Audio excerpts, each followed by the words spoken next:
bersih yang terekspos.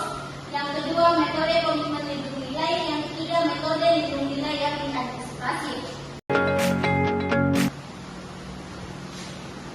Yang kita ketahui, metode lindung nilai aset bersih yang terekspos itu adalah teknik yang digunakan oleh perusahaan untuk melindungi nilai tukar mata uang asing yang dapat mempengaruhi aset bersih perusahaan yang terpapar risiko nilai tukar. Adapun penyebab risiko dan metode lindung nilai yang terekspos yaitu risiko terhadap metode lindung nilai biasanya timbul ketika perusahaan memiliki aset atau kewajiban dalam mata uang asing. Misalnya, jika sebuah perusahaan di Indonesia memiliki anak perusahaan di Eropa yang melakukan transaksi dengan euro. Adapun contoh penyebab utama risiko metode lindung nilai aset bersih yang terekspos. Yang pertama itu ada investasi dalam anak perusahaan atau cabang luar negeri. Yang kedua, aset atau kewajiban dalam mata uang asing.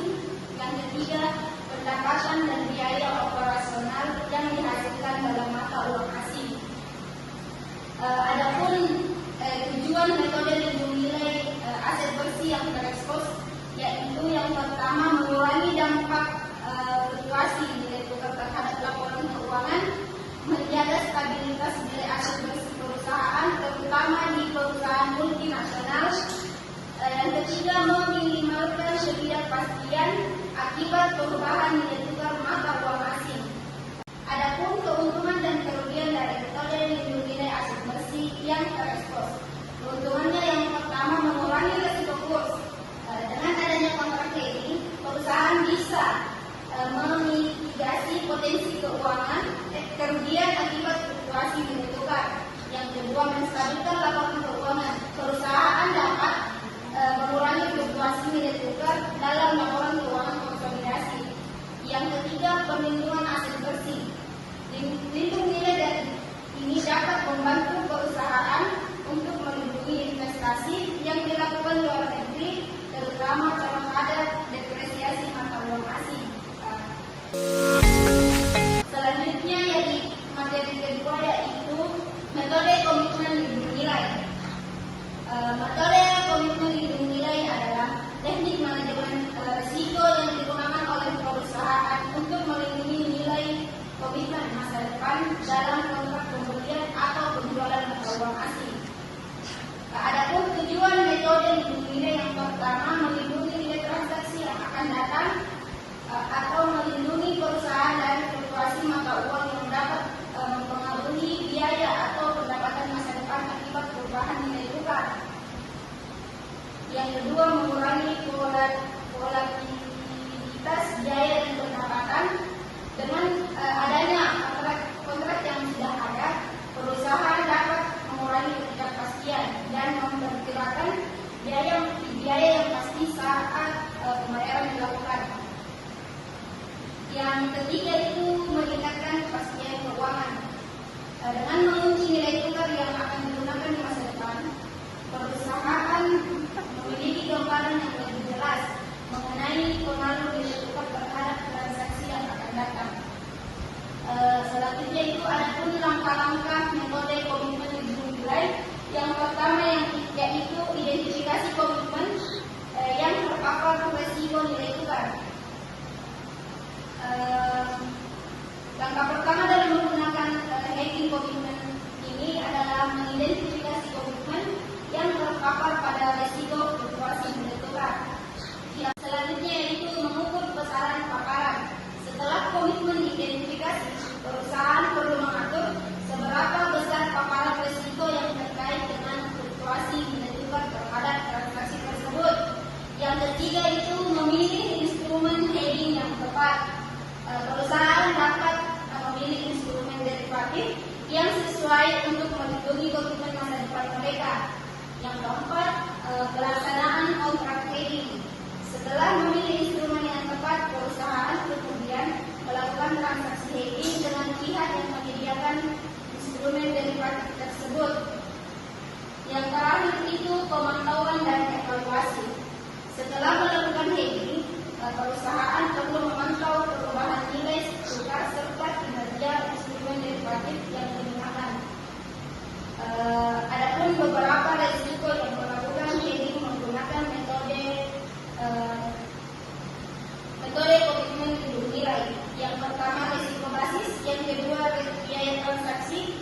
ketiga, ketergantungan pada model resiko.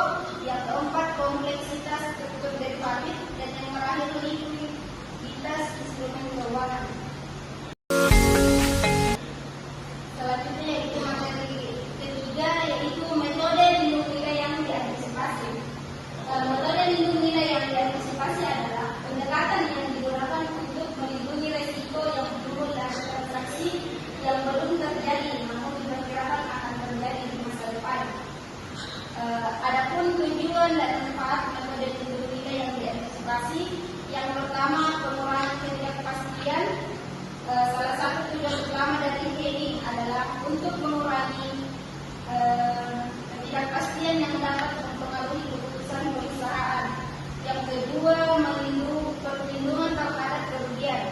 Metode lindung nilai yang diantisipasi memberikan perlindungan terhadap kemungkinan kerugian yang timbul dari pergerakan harga atau nilai tukar yang merugikan. Yang ketiga, meningkatkan kepastian arus kas. Perusahaan yang perlu menghadapi ketidakpastian dalam arus kas, misalnya perusahaan yang menerima pembayaran mata uang asing di masa depan, dapat menggunakan lindung nilai untuk mengunci nilai tukar. Yang keempat, stabilitas keuangan.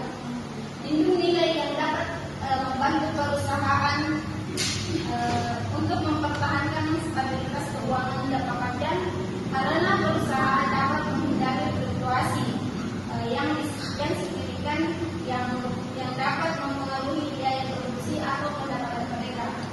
Yang terakhir itu memitigasi risiko transaksi. Metode ini diberikan perusahaan perlindungan terhadap transaksi yang berisiko. Adapun proses pelaksanaan metode lindung nilai yang diantisipasi, yang pertama, identifikasi risiko yang diantisipasi. Yang kedua, pemilihan instrumen lindung nilai yang tepat. Yang ketiga, negosiasi dan penutupan posisi lindung nilai. Yang keempat, pemantauan dan pengelolaan posisi hedging. Yang kelima, pencatatan dan pelaporan akuntansi. Adapun keuntungan dan kelemahan metode lindung nilai yang diantisipasi,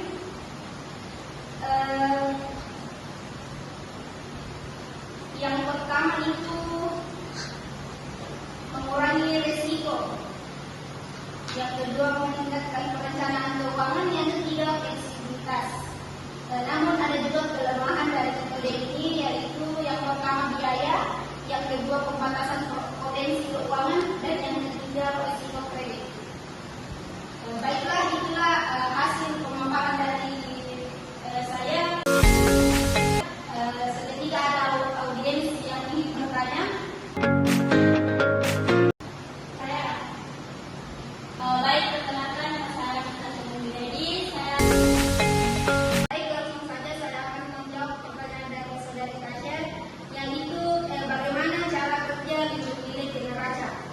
Lindung nilai neraca mengurangi keuntungan dan kerugian mata uang asing yang disebabkan oleh perbedaan nilai tukar mata uang.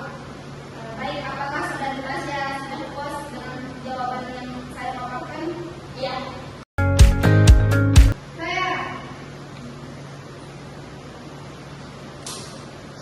Perkenalkan, nama saya Fauzia. Baik, langsung saja saya akan menjawab pertanyaan dari saudari Fauzia, yaitu mengapa perusahaan melakukan lindung nilai terhadap risiko nilai tukar mata uang asing. Yaitu suatu bisnis akan melakukan lindung nilai terhadap eksposur valuta asing mereka untuk melindungi margin keuntungannya dari volatilitas pasar. Baik, apakah saudari Fauzia sudah puas dengan jawaban saya? Iya.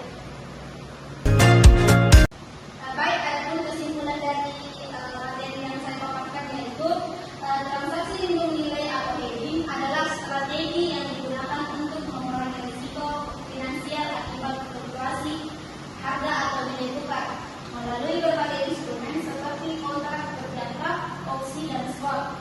Perusahaan dapat melindungi diri dari risiko yang dapat mempengaruhi profitabilitas.